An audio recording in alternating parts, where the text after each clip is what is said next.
श्रीमद कुंज विहार ने नमः। श्री स्वामी हरिदास विजयतीर्थराम। एक और ठाकुर के बड़े प्रिय भक्त हुए हैं श्री नारायण दास जी नर्तक। भैया इवन नृत्य के द्वारा ठाकुर जी को रिझाते थे।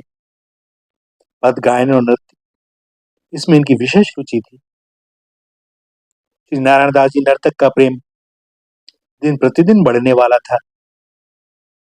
एक बार इन्होंने एक बड़ा प्रसिद्ध पद गाकर ठाकुर जी के साथ नृत्य किया, जिसमें प्रीति का नाता ही दृढ़ माना गया है। गाते गाते उस पद के शब्दों, अक्षरों और भावों में इसे तल्लीन हो गए। मदन मोहन रंग रातो, इसे गाते हुए भी स्वयं भी मदन मोहन के प्रेम रंग में रंग गए। इस संसार में नाचते गाते तो बहुत से लोग हैं, परंतु ऐसा नाचना गाना और ऐसी भाव तन्मयता किसमें बनती है। उस तन्मयता में ये चित्रलिखित की भांति स्तब्ध रह गए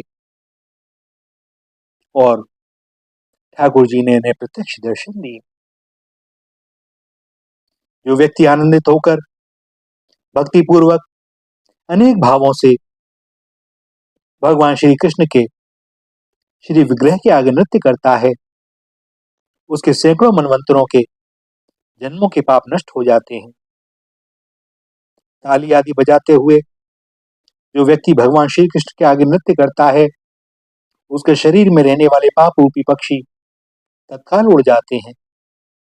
नर्तक भक्त के पाप दूर हो जाते हैं। यह बड़ी साधारण सी बात है। भगवान श्री उद्धव जी से कहते हैं, जिसकी वाणी प्रेम से गदगद है, जिसका चित्त द्रवित हो गया, जो भगवत स्मरण कर रोता रहता है, कभी कभी जोर से खिलखिलाकर हंसता है, कभी लज्जा छोड़कर ऊंचे स्वर में गाने लगता है, तो कभी नृत्य करने लगता है। मेरा वह भक्त न केवल अपने को बल्कि सारे संसार को पवित्र कर देता है। भैया नट ताल के अनुसार नाचता है, पर अपनी चरण धूल से विश्व को पावन करने वाला प्रेमी भक्त वेश में आकर जब नृत्य करता है, तब स्वर और ताल उस प्रेमी भक्त का अनुकरण करते हैं। दिव्य प्रकृति भी ताल मृदंग बजाकर उस प्रेमी भक्त के नृत्य गान में सहयोग करती है। श्री कात्यायनी जी के नृत्य गान के समय वृक्ष ताल और मृदंगी बजाने लगते थे और वे उन्हें अपने वस्त्र आभूषण पुरस्कार में देती। प्रेमी का नाच वेग से और बेताल तथा बिना पखावज के होता है। अकबराबादी भक्त नजीर कहते हैं, क्या इल्म इन्होंने सीख लिए जो बिन लेखे को बाँचे हैं, और बात नहीं मुंह से निकले बिन होठ हिलाए जाचे हैं। दिल उनके तार सितारों के, तन उनके तबल तमाचे हैं। मुंह चंग जवां दिल सारंगी, पां घुंघरू हाथ कमाचे हैं। है राग उन्हीं के रंग भरे और भाव उन्हीं के सांचे हैं। जो वेगत वे सुरताल हुए बिन ताल पखावज नाचे हैं। प्रेमावेश में उन्मत्त भक्त स्वतः ही नृत्य करने लगता है। नृत्य इष्ट को प्रसन्न करने का सर्वोत्तम साधन है। स्वयं श्री राधा कृष्ण और ब्रज गोपियों ने इन्हीं भावों में मग्न होकर नृत्य किया। प्रेमावेश में नृत्य करते समय प्रेमी को, नर्तक को अपने शरीर की संभाल नहीं रहती। उसके ऊंचे नीचे गिरने में स्वयं भगवान ही उसकी रक्षा करते हैं। और श्री नारायण दास जी का नृत्य संतों में ऐसा प्रसिद्ध हुआ, इनके नाम के साथ नर्तक विशेषण जुड़ गया और सब लोग इन्हें नर्तक नारायण दास जी कहने लगे। ये प्रेम के पुंज समूह थे, प्रेम की मूर्ति थे। प्रेम प्रतिक्षण बढ़ता है, प्रतिक्षण वर्धमानम प्रेम स्वरूपम। भैया प्रेम की बात ही निराली। किंतु श्री नारायण दास जी का एक दृढ़ नियम था कि वे भगवान के सामने ही नृत्य गान करते थे, दूसरे किसी मनुष्य के सामने नहीं।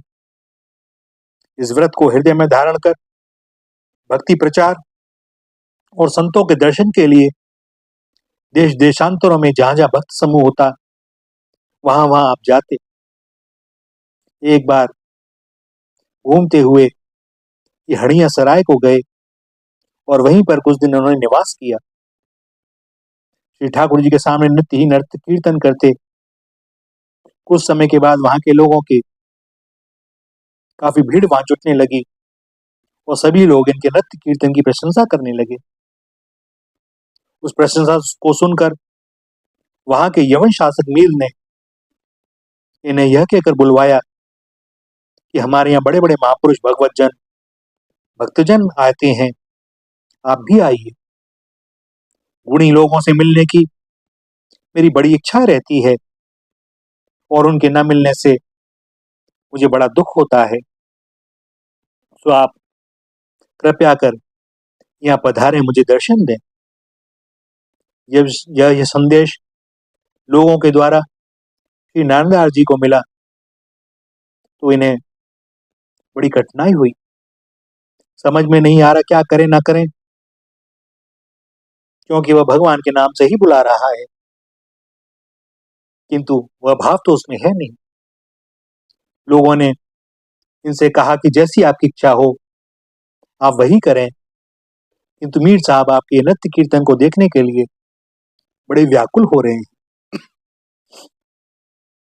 श्री नारायण दास जी अपने मन में विचार करने लगे कि मेरा नियम तो भगवान के आगे नृत्य करने का है, बिना भगवान को पधराए मैं नृत्य कैसे करूंगा और यवनों के सामने अपने पूज्य श्री अर्चा विग्रह की सेवा का विस्तार कैसे करूंगा। इस प्रकार सोचते विचारते आखिर इन्हें एक मार्ग मिल ही गया और यह मीर साहब के दरबार में गए। वहां एक ऊंचे सिंहासन पर गंगा जल छिड़क कर इन्होंने एक श्री तुलसी जी की माला को विराजमान कर दिया। श्री तुलसी जी भगवान का अभिन्न स्वरूप हैं, ऐसा मानकर इन्होंने उनके सामने बड़ा उत्तम नृत्य किया। एक और मीर साहब बैठे और उनके इष्ट मित्र और दरबारी भी, किंतु उन्होंने नृत्य करते समय एक बार भी किसी की ओर एक दृष्टि से भी नहीं देखा, केवल सिंहासन पर विराजमान तुलसी श्याम की ओर देखते हुए ही उनकी किशोर रूप माधुरी में मगन हो गए। मदन मोहन रंग रातो, इस पद के अक्षरों शब्दों को गाते गाते उसमें ऐसे तल्लीन हो गए कि वे अक्षर भी श्री कृष्ण में विलीन हो गए। इस पद को गाते गाते मदन को मोहित करने वाले श्री कृष्ण के रंग अर्थात आनंद में शरीर को छोड़कर समा गए। पूरे पद को भी यह ना गा सके। त्रिभंग देशी अर्थात 3 देशों से टेढ़ा होकर जो बना हो, वे श्री कृष्ण इन्हें नृत्य करते समय दिखलाई पड़े। त्रिभंगी मदन मोहन की छवि देखकर इन्होंने भी अपने शरीर को 3 स्थानों से टेढ़ा करके मानो श्री कृष्ण की सी आकृति दिखलाई, या भगवान ने ही इनकी आकृति अपने भक्त पर मुग्ध होकर वैसी कर दी। और इसी बीच भक्त और भगवान दोनों परस्पर रीझ गए। और भैया अब नारायण दास जी को लगा कि ठाकुर के दर्शन हुए हैं, ये मुझ पर रीझ कर आए हैं, अब क्या न्यौछावर करूं इनके ऊपर, मेरे पास है क्या। अब अपने प्राणों से अधिक और श्रेष्ठ कोई वस्तु इन्हें दिखलाई नहीं पड़ी, सो इन्होंने भगवान पर रीझ कर यही विचार किया कि अपने प्राण ही प्रभु पर न्यौछावर करने चाहिए,